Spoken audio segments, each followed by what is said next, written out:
just completed, you explored how classroom culture, shared norms, and clear expectations can support engagement in synchronous online classes.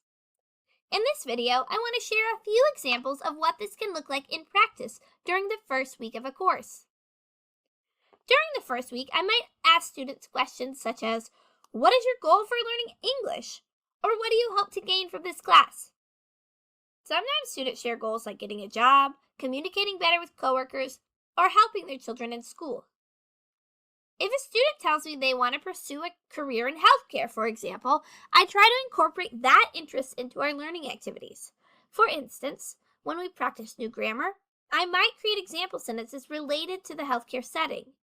So instead of a general example like, the employees completed the report, we might practice a sentence such as, the nurse checked the patient's charts. I may also include a short reading passage or discussion connected to healthcare topics while still focusing on the target language. These conversations help students see how the course is connected to their lives.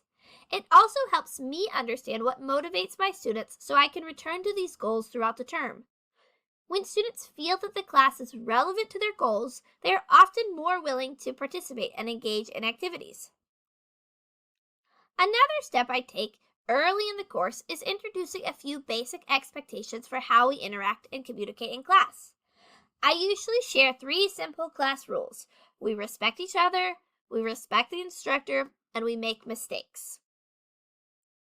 I explain that mistakes are an important part of language learning and that our classroom is a space where students can practice and take risks. I often point out my own mistakes to normalize that everyone makes them. My students and I even laugh at my errors, and I remind them that English is a hard language for everyone. Since I teach in a multicultural classroom, I also make sure to emphasize respect across differences. Here's an infographic that all of my students see the first week of class. These expectations help students understand that participation and learning are shared responsibilities. After showing my non-negotiable classroom expectations, students work together to help create their own classroom code of conduct. We begin by discussing what behaviors make a classroom supportive and productive, and then students brainstorm ideas in small groups and then share the suggestions with the class. We collect these ideas in a shared document and return to them later in the week to create a final list of class norms that everyone agrees on. This process helps students feel ownership over the classroom environment and makes the expectations for participation more meaningful. Once these norms are established, I revisit them periodically throughout the course. Sometimes this might be a short reminder before a discussion or a collaborative activity.